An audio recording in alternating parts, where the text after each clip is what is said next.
무리가 몰려와서 하나님의 말씀을 들을새 예수는 게네사렛 호숫가에 서서 호숫가에 배 두 척이 있는 것을 보시니 어부들은 배에서 나와서 그 물을 씻는지라. 예수께서 한 배에 오르시니 그 배는 시몬의 배라. 육지에서 조금 떼기를 청하시고 앉으사 배에서 무리를 가르치시더니 말씀을 마치시고 시몬에게 이르시되 깊은 데로 가서 그물을 내려 고기를 잡으라. 시몬이 대답하여 이르되 선생님, 우리들이 밤이 새도록 수고하였을 때 잡은 것이 없지만은 말씀에 의지하여 내가 그물을 내리나이다 하고 그렇게 하니 고기를 잡는 것이 심이 많아 그물이 찢어지는지라. 이에 다른 배에 있는 동무들에게 손짓하여 부어달라 하니 그들이 와서 두 배의 체험에 잠기게 되었더라. 시몬 베드로가 이를 보고 예수의 무릎 아래 엎드려 이르되 주여, 나를 떠나소서, 나는 죄인이로소이다 하니 이는 자기 및 자기와 함께 있는 모든 사람이 고기 잡힌 것으로 말미암아 놀라고 세베대의 아들로서 시몬의 동업자인 야고보와 요한도 놀람이라. 예수께서 시몬에게 이르시되 무서워 말라, 이제부로는 내가 사람을 취하리라 하시니 그들이 배들을 육지에 대고 모든 것을 버려두고 예수를 따르니라. 아멘. 아멘. 오늘 우리에게 주신 말씀은 부르심이라는 제목으로 함께 은혜의 말씀을 나누고자 합니다. 누가복음 5장 1절에서 11절의 말씀은 부르심에 관한 것입니다. 그 중에서도 특히 수제자인 베드로를 부르시는 이야기로 시작을 하고 있습니다. 부르심이라고 하는 것은 성경에서 가장 중요한 주제입니다. 그래서 이 부르심이야말로 하나님께서 세상의 역사에 개입하시는 거의 유일한 방법이시죠. 그래서 하나님은 일을 하실 때 반드시 사람을 부르십니다. 그 부르심을 통해서 일을 하시는 것이죠. 여러분들이 지금 이 자리에 와 있는 것도 하나님의 부르심을 이미 들었기 때문에 그렇습니다. 하나님의 부르심을 듣지 않고서 이곳에 오실 분이 아무도 없다고 성경은 증언하고 있습니다. 여러분들이 잘 듣지 못하셨을지 모르지만 여러분의 깊은 영이 하나님의 부르심을 이미 들으신 것이죠. 그래서 성경은 구약 창세기부터 시작해서 계속해서 하나님의 부르심의 일로 시작을 하고 있습니다. 범죄한 아담에게 있어서 창세기 3장 9절에 아담아, 내가 어디 있느냐라고 하나님께서 아담을 부르셨어요. 그런데 아담은 자기 자신의 범죄함으로 인해서 어떻게 했습니까? 숨어버렸죠. 그래서 인간은 비참한 역사를 시작하게 되었습니다. 그래서 노아의 홍수 사건을 겪게 되고 온 인류가 노아의 8식구를 제외하고는 다 멸망받는 일이 생겼지요. 그러고 나서 하나님께서는 이 불쌍한 인류를 위해서 구원을 주시기 위해서 다시 부르심을 시작합니다. 누굴 불렀습니까? 아브라함을 창세기 12장에서 부르셨죠. 이토록 하나님께서는 부르심의 역사를 시작하시는 거예요. 아브라함으로 말미암아 이제는 하나님의 민족을, 하나님의 백성을 세우시기로 작정하시고 아브라함을 갈대아 우르에서 불러내서 본토 친척 아비직을 떠나서 내가 내게 지시하는 땅으로 가라 라고 아브라함을 부르셨습니다. 아브라함이 거기에 순종해서 이제는 하나님의 백성인 이스라엘 민족이 탄생하게 된 것이죠. 마찬가지로 또 이 아브라함의 후손들이 번성했을 때 이제는 애굽에 먹을 것을 찾아서 애굽에 들어갔다가 이제는 거기에 노예로 살게 됩니다. 그런 가운데 모세라는 인물을 부르셔서 하나님께서는 그 백성을 구원하기로 작정하셨죠. 그래서 모세를 부르셨습니다. 마찬가지로 오늘 여러분들을 하나씩 부르셔서 여러분들을 통해서, 우리 교회를 통해서 구원하고자 하는 하나님의 백성이 분명 존재하기 때문에 우리를 부르셨다는 것입니다. 이것이 바로 부르심의 사건입니다. 이 부르심의 사건은 하나님의 이 역사가 인류 역사에 개입하는 놀라운 사건이고 기념비적인 사건이라고 할 수 있습니다. 오늘 말씀에서 예수님께서는 이 게네사렛 호수는 다름 아닌 갈릴리 호수의 북서쪽에 있는 지방이기 때문에 갈릴리 호수라고 보시면 됩니다. 이 게네사렛 호수에서 베드로를 만나시고 그를 제자로 부르시는 장면이 나오게 됩니다. 참으로 오늘 이 장면은 베드로의 인생에 있어서는 가장 중요한 사건인 것이죠. 바로 하나님이시고 창조주이신 예수님을 만나는 사건입니다. 5장 1절입니다. 무리가 몰려와서 하나님의 말씀을 들을새 예수는 게네사렛 호숫가에 있어서 호숫가에 배 두 척이 있는 걸 보시고 어부들은 배에서 나와서 그물을 씻는지라. 무리가 몰려와서 하나님의 말씀을 듣는 장면부터 시작을 합니다. 왜 이 무리들은 예수님께 나와서 있는 것일까요? 그것은 하나님의 말씀을 듣기 위해서 나와 있는 것이죠. 무리가 몰려왔다고 합니다. 우리가 무리하면 뭐가 주로 생각나죠? 흰무리 생각나죠. 이제 흰무리가 이제 우리 교회에 몰려올 거예요. 흰무리가 우리 교회에 몰려와서 이 몰려오는 흰무리가 무엇을 합니까? 하나님의 말씀을 듣고자 합니다. 그래서 하나님의 말씀을 듣고자 하는데 이 무리 중에서 특별히 지금 이 예수님은 누구에게 지금 시선이 꽂혀 있어요? 수제자인 베드로에게 시선이 꽂혀 있는 거예요. 그 많은 무리 중에서 특별히 우리 한 사람 한 사람의 이름을 기억하시고 여러분에게 꽂혀 계신다는 거죠. 그래서 여러분의 인생길에 여러분을 만나러 오신 것입니다. 베드로를 만나러 오신 것처럼 여러분을 만나러 오신 것입니다. 예수께서 한 배에 오르시니 그 배는 시몬의 배라. 육지에서 조금 떼기를 청하시고 앉으사 배에서 무리를 가르치시더니 예수님은 그 배 중에서 특별히 한 배에 오르시는데 그 배가 바로 시몬 베드로의 배였던 것이죠. 예수님과 베드로의 만남은 성경에서 되게 무심한 듯 그리고 있습니다. 그러나 이 만남은 창세전부터 하나님이 계획하신 만남이었고 하나님께서 반드시 내가 너를 만나러 가겠다고 하며 말씀이 육신이 되어 이 땅에 오셔서 베드로를 만난 기념비적인 사건입니다.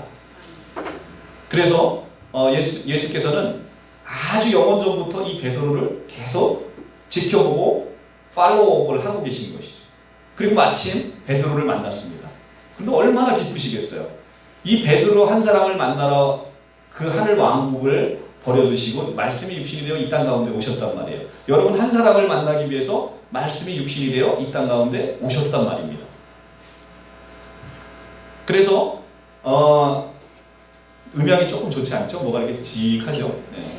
조금 한번 만져보실까요? 그래서 예수님께서는 베드로 한 사람을 만나러 온 것처럼 여러분 한 사람 한 사람을 만나기 위해서 한 사람을 만나기 위해서 이 땅 가운데 말씀이 육신이 되어 오셨어요. 그런데 예수님께서는 이 베드로를 만나서 엄청 반가웠을 것 같아요. 저 같으면 엄청 반가웠을 것 같아요. 그런데 예수님은 베드로를 만나서 엄청 반가워하시지 않고 전혀 모르는 사람처럼 이렇게 하십니다. 그렇죠? 그런데 아마도 속으로는 그랬을 거예요. 베드로야, 내가 너를 엄청 보고 싶었단다. 잘 지내고 있었니? 라고 예수님께서는 말씀하고 있었을 겁니다. 그토록 예수님과 우리의 만남은 우연한 만남이 아니라는 것이죠. 우리의 예수님께서는 창세전부터 여러분들을 부르시고 만나시기로 작정해서 이 땅에 오셨습니다. 어느덧 베드로는 지금 예수님의 말씀 사역에 지금 조수 역할을 지금 충실히 하고 있죠. 예수님께서 배를 좀 이렇게 떼기를 청하시니까 베드로가 배를 운행해서 예수님 지시대로 설교하기 좋은 곳에 배를 옮겨놓습니다. 이렇게 지금 어느덧 이 베드로를 찾아오셨는데 이 베드로는 이미 예수님께 마음이 열려있던 거죠. 그래서 예수님의 조수 역할을 하면서 말씀 사역을 돕고 있습니다. 그리고 말씀을 마치시고 시몬에게 이르시되 깊은 데로 가서 그물을 내려 고기를 잡으라고 이야기를 합니다. 시몬이 대답합니다. 이르되 선생님, 우리들이 밤이 새도록 수고하였을 때 잡은 것이 없지만은 말씀에 의지하여 내가 그물을 내리나이다 합니다. 자, 깊은 데서 가서 그물을 내려 고기를 잡으라고 얘기하십니다. 자, 그런데 베드로는 이 갈릴리 바다에서 직업이 뭐예요? 어부입니다. 예수님의 직업은 뭐예요? 목수예요, 목수. 그런데 여기에서 잔뼈가 굵은 베드로에게 어떻게 하면 고기를 많이 잡을지를 지금 알려주세요. 그런데 사실은 우리는 이미 우리의 경험을 통해서, 우리의 자아를 통해서 우리는 많은 것들의 편견을 가지고 있다는 거죠. 나의 고집과 나의 아집이 이미 있어요. 그래서 무엇인가 말씀을 할 때 우리 생각의 기준에서 이해되지 않는 것들은 쉽게 배척해버리고 만다는 거죠. 그런데 오늘 하나님의 역사는 이 베드로의 들음에서 시작됐다는 것이죠. 예수께서 베드로를 부르셨고요. 베드로에게 말씀하실 때 베드로는 어떻게 했습니까? 잘 들었다는 것이죠. 하나님의 말씀을 듣게 되었어요. 그리고 자기의 생각을 버렸습니다. 베드로의 생각은 뭡니까? 깊은 데 가면 여기는 물고기가 안 잡히는데 예수님 잘 모르셨군요 라고 우리는 얘기할 것 같잖아요. 제가 여기서 잔뼈가 굵었습니다. 이 지역은 제가 잘 알고 있습니다. 그런데 여기는 깊은 곳에 가면 물고기를 잡을 수 없습니다. 예수님 이렇게 얘기했을 텐데 지금 뭐라고 얘기합니까? 예수님의 말씀을 잘 듣고 그 다음에 우리가 밤새도록 수고하였을 때 잡은 것이 없지만은 말씀에 의지하여 뭐에 의지하여? 말씀에 의지하여 내가 그물을 내리나이다 하십니다. 말씀에 의지하여 내리는 이 순종하는 마음으로 이제는 하나님의 나라의 그 풍성함을 조금 맛볼 수 있게 된 거예요. 우리가 하나님의 나라의 비밀의 그 놀라운 풍성함을 맛보는 데는 무엇이 필요합니까? 말씀에 의지하는 게 필요해요. 그렇죠. 말씀에 의지하는 게 필요한데 사실 우리는 나의 자신을 보면서 또 나의 상태를 보면서 우리가 좀 자신 없어하고 그리고 실망하기도 하고 그렇습니다. 그런데 하나님께서는 여러분들을 부르시고 세우실 때는 말씀으로 여러분들에게 힘을 주시고 능력 주시고 권세도 주십니다. 우리 교회가 이제 목자님들이 세워졌는데 목자님들이 그냥 세워진 게 아니고 부르셨고 그리고 말씀으로 능력 주시고 권세 주시고 할 수 있는 모든 조건들을 가득 부어주실 겁니다. 그러니까 걱정하지 마시고 왜 손을 들으셨어요? 아멘, 아멘, 아멘입니다. 네, 그렇습니다. 그래서 여러분을 부르셨고 그 능력과 권세를 주셨고 하나님께서 세우신 것이니까 하나님이 끝까지 여러분들의 그 공동체를 아름답게 이제 섬길 수 있도록 하실 겁니다. 아멘. 자, 이제 제가 여러분들을 품고 오늘 아침에도 한 사람 한 사람의 이름을 불러가면서 여러분의 가족들과 여러분의 상황들과 이 기도를 제가 쭉 했습니다. 물론 앞으로도 계속 할 거예요. 제가 할 수 있는 데까지 할 것입니다. 그런데 지금 우리 교회가 이제 40명 정도 되는데 이제는 100명이 넘어가고 200명 넘어가고 500명이 넘어가면 제가 혼자 여러분들의 이름을 다 불러가며 기도를 할 수도 없어요. 그러니까 이제 여러분들에게 목자에게 배속되어 있는 양떼들은 누가 기도해드려야 되겠어요? 목자가 이제 책임지고 기도를 해주셔야 되는 거예요. 예전에는 나 혼자 나의 필요와 나의 곤고함과 나의 상황을 극복하기 위해서 기도하는 것도 벅찼다라고 생각할 수 있는데 이제는 나에게 주어진 식구가 생겼잖아요. 우리 남자들이 막 그냥 아무렇게 살다가 결혼을 하고 가족이 생기면 어떻게 변합니까? 그 가족을 먹여 살리기 위해서 이제는 더 발벗고 뛰게 되잖아요. 마찬가지입니다. 이제 나는 나의 혼자만이 있는 게 아니라 나에게 딸린 식구가 생겼어요. 이제 그들을 먹이시고 입히시고 그들을 돌보시는 책임은 누구에게 있다? 목자에게 있다라는 것입니다. 그리고 우리 부목자님들은 잘 배우셔서 우리 목자가 나를 어떻게 섬겨주셨는지 잘 보고 배워서 이제 곧 나에게도 딸리는 식구가 생길 거예요. 왜? 오늘 말씀에서 있잖아요. 무리가 몰려와서. 그러니까 흰무리가 몰려옵니다. 무리가 몰려오면 여러분들에게 이제는 딸리는 식구가 생길 거예요.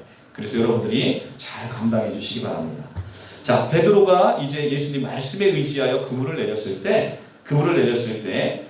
고기 잡는 것이 힘이 많아 그물이 찢어지게 됩니다. 자, 엄청난 놀라운 기적을 경험하게 돼요. 베드로가 한 번도 이 갈릴리 호숫가의 깊은 곳에서 물고기를 제대로 잡은 적이 없는데 예수님의 말씀에 의지하니까 놀라운 기적을 경험하게 된다는 거죠. 그렇죠? 우리 교회가 날마다 기적을 경험해요. 우리가 연합 예배를 갈 때마다 늘 날씨 걱정이 맨날 비소식이 떠 있어요. 어떻게 된 게. 저는 이게 네이버에서 비소식이 검색할 때 제일 빠른 게 아마 열흘 정도 뜨는 것 같아요. 10일 전부터 봤는데 난리가 난 거예요. 토요일부터 시작해서 토요일, 일요일, 월요일까지 그냥 비가 쫙 떠 있으면서 뉴스에서도 강풍과 함께 비가 많이 친다고 얘기를 하는 겁니다. 그렇죠? 그런데 야, 이게 이 목자의 마음이 이런 거구나. 이제 우리 성도님들이 모처럼 나가서 연합 예배를 드리는데 이 날씨가 너무 걱정인 겁니다. 그런데 사실은 그 일기 예보를 풀면서도 그렇게 크게 걱정하지 않았어요. 왜냐하면 비가 오면 오는 대로 또 하나님께서 그 안에서 풍성한 은혜를 주실 걸 확신했기 때문에 사실은 별 걱정하지 않았습니다. 그 비 소식에도 불구하고. 그런데 오늘 너무 해가 이렇게 쨍하게 났습니다. 날씨가 정말 일기예보가 무색하게 될 만큼 해가 이렇게 쨍하게 났고, 근데 이런 경험을 우리 교회는 계속하고 있죠. 계속하고 있어요. 사실은 너무나 작은 것이지만 우리는 날마다 우리의 삶을 통해서 기적을 경험하게 되는 거예요. 세상에 과학으로는 설명되지 않는 기적들을 날마다 경험하게 된다는 것입니다. 이것은 작은 것에 불과해요. 우리가 하나님의 말씀에 귀를 기울일 때 우리는 우리의 삶을 통해 날마다 기적을 경험하는 삶, 기적이 우리를 지배하는 삶, 기적이 우리를 통치하는 삶, 그것을 경험하게 된다는 것이죠. 오늘 마찬가지 베드로도 그 기적을 경험합니다. 고기가 그물을 찢을 만큼 그렇게 많이 잡힙니다. 그런데 그때 베드로가 어떻게 했습니까? 이에 다른 배에 있는 동무들에게 손짓하여 와서 도와달라 하니. 자, 사역은요 혼자 하는 게 아니에요. 자기 목장의 사역이 이제는 많은 기도와 또 헌신으로 인해서 목장이 막 불어납니다. 그런데 그것이 내가 혼자 감당이 되느냐? 되지 않는 거예요. 그러면 어떻게 합니까? 다른 배에 있는 동무들에게 손짓해서 도와달라고 요청하는 거죠. 목자 혼자 이것을 다 할 수 없어요. 그러니까 부목자를 잘 세워서 부목자로 하여금 목자의 빈자리, 목자의 부족한 부분을 채워주도록 하는 것, 이것이 목자의 가장 중요한 역할 중에 하나이다라는 거예요. 그렇죠? 아직 우리 세워지는 목자도 아직은 성숙의 정도가 그렇게 높지 않을 수 있어요. 그러면 나의 부족함을 부목자를 잘 세워서 내가 없어도 우리 목장이 부족함이 없도록, 그렇죠? 우리 어머니께서 타지에 이렇게 잠깐 나가시면 어떻게 합니까?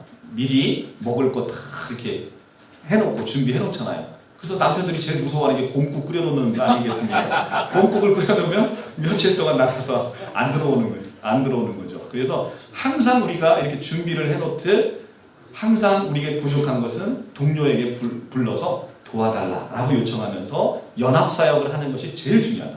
그래서 목장끼리의 악의적인 경쟁은 교회를 죽이는 일입니다. 서로가 선의의 경쟁을 하되 그것이 교회가 하나 되는 경쟁이 필요한 것이지 서로 돕는 경쟁이 필요한 것입니다. 우리 옆에 목장이 조금 침체되어 있으면 다른 목장이 와서 도와주는 거죠. 그래서 서로가 서로를 도와서 교회 공동체, 주님의 몸된 교회가 아름답게 지어지는 것이 필요하다는 것입니다. 아멘. 그래서 이제 처가에서 그들이 와서 이 두 배에 가득 채우게 됩니다. 이 연합사역을 통해서 많은 고기를 잡게 되는 것이죠. 그래서 시몬 베드로가 이를 보고 예수의 무릎 아래 엎드려 이르되 주여 나를 떠나소서 나는 죄인이로소이다 고백하게 됩니다.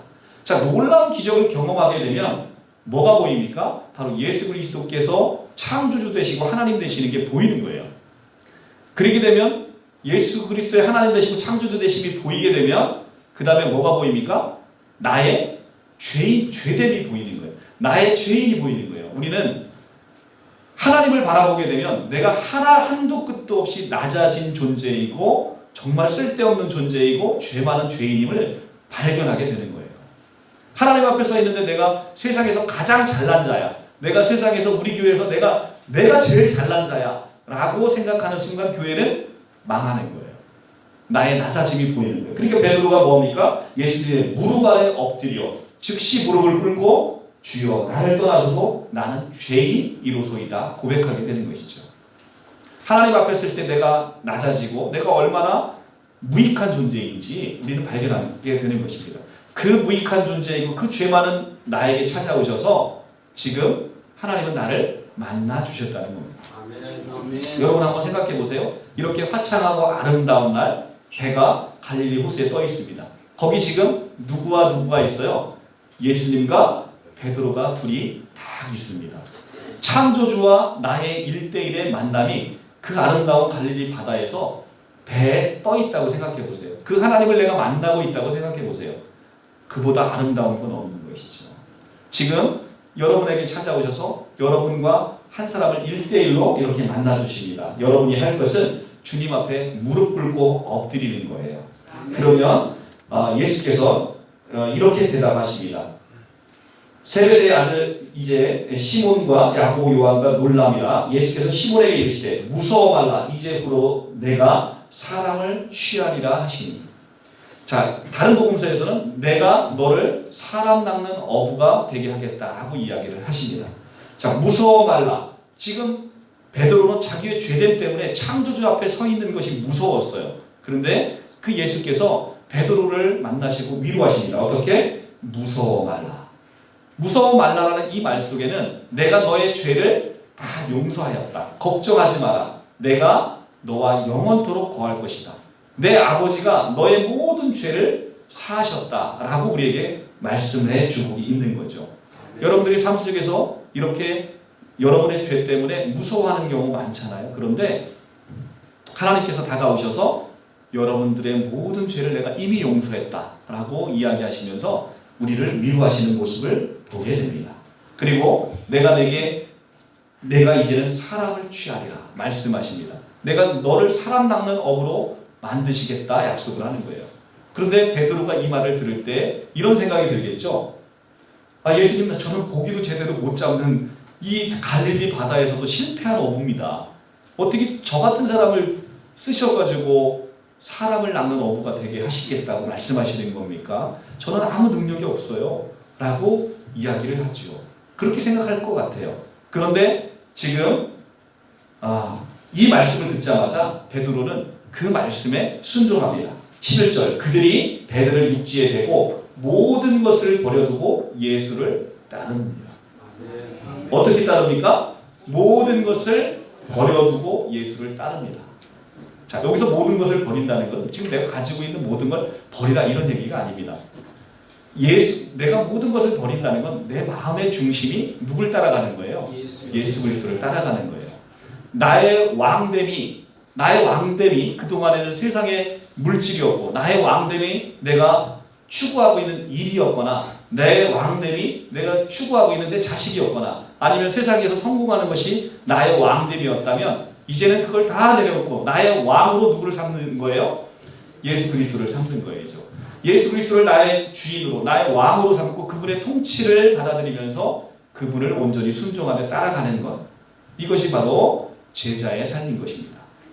아멘. 그러면 우리는 예수님을 따라가게 되면 이제는 마침내 하나님의 나라의 귀한 일꾼으로 쓰임을 받게 되죠. 아멘. 그리고 우리는 하나님께서 우리에게 주신 사명을 온전히 감당할 수 있게 되는 것입니다. 아멘. 자, 그런데 이렇게 이야기를 합니다. 그 길을 따라가면 그 길은 죽음의 길이에요. 십자가의 길이에요. 그런데 예수님이 뭐라고 얘기하냐면 그 길만이 생명의 길이고 그 길만이 영광의 길이고 그 길만이 승리의 길이다 라고 우리에게 말씀해 주시는 거죠. 그래서 여러분들이 이제 이렇게 전도를 하시면서 어떤 사람을 만납니다. 그러면 그냥 우리 죽으러 갑시다 라고 하면 그들이 가겠어요? 안 갑니다. 자, 오늘 예수님의 방식은 무엇이었어요? 물론 이 길, 예수님에게 물어보면 예수님 그 길이 어떤 길입니까? 라고 하면 사실 예수님 말씀해 주셨을 것 같아요. 그 길은 나를 따라서 죽으러 가는 길이야. 그런데 그 길이 너를 구원하는 길이고 너를 지키는 길이고 너에게 영광이 되는 길이고 너에게 승리하는 길이야 라고 말씀해 주셨을 것 같아요. 그런데 세상에 있는 많은 사람들은 그렇게 진리 인식이 깊지 않기 때문에 우리에게 그렇게 물어볼 수가 없어요. 그러니까 우리는 예수님의 방식대로 우리가 오늘 세운 이 아름다운 교회 공동체의 소그룹 목장에 누군가를 초대할 때는 지금 베드로처럼 어떻게 합니까? 풍성함을, 하나님의 나라의 풍성함을 맛보게 하는 거죠. 여러분들을 통해서 사랑의 섬김이라는 게 바로 이런 거구나, 교회라는 게 바로 이런 거구나 라는 것을 맛보게 하는 거죠. 그리고 그 안에서 말씀으로 키워가는 것. 자, 여러분들이 그들을 죽으라고 떠미는 게 아니고 여러분들은 그들을 사랑으로 섬기면 그 길을 가장 좋은 곳으로 인도하시는 이는 바로 여호와 하나님이시다라는 걸 우리가 아멘. 보게 되는 것입니다. 아멘. 우리 사랑하는 바른봉 성령 공동체 우리 성도님들이 이제는 새롭게 시작되는 소그룹 내에서 목자들로부터 많이 사랑받으시고 많이 기도받으시고 많이 위로받으셔서 이제 새롭게 들어오는 모든 성도님들을 아름답게 잘 섬기시고 우리가 모두가 예수님이 가신 그 길, 그 십자가의 길, 그 고난의 길, 하지만 승리의 길이고 기쁨의 길이고 승리의 길, 영광의 길인 그 길을 다 가시는 우리 성도님들 되시기를 기도합니다. 아멘. 기도하겠습니다. 하나님 감사합니다. 우리에게 온전한 길을 보여주시고 하나님께서 말씀이 육신이 되어 우리 가운데 찾아오셔서 우리를 부르시고 베드로를 만나주신 것처럼 우리를 만나주시니 감사합니다. 이제 우리가 영원토록 우리 주님을 따라가길 소원합니다. 아버지께서 우리에게 주시는 말씀을 붙잡고 말씀에 의지하여 우리가 나아갈 때 하나님의 나라의 기적을 경험하듯 이제 우리 교회가 하나님의 나라의 그 기적을 경험하길 원합니다. 소그룹을 통해서 더욱 깊숙이 하나님의 사랑이 침투되길 원합니다. 아멘. 하나님의 은혜가 침투되길 원합니다. 아멘. 우리 성도님들의 삶 가운데 아름다운 기적이 날마다 차고 넘칠 수 있도록 하나님 축복하여 주시옵소서. 아멘. 내 영혼을 내 양떼를 내게 맡기니 내 양떼를 잘 부탁한다 말씀하셨사오니 우리 사랑하는 목자님들과 부목자님들께서 맡겨진 양떼를 풍성한 은혜와 사랑으로 잘 섬길 수 있도록 축복하여 주옵소서. 아멘. 거룩하신 예수님의 이름으로 감사하며 기도합니다. 아멘.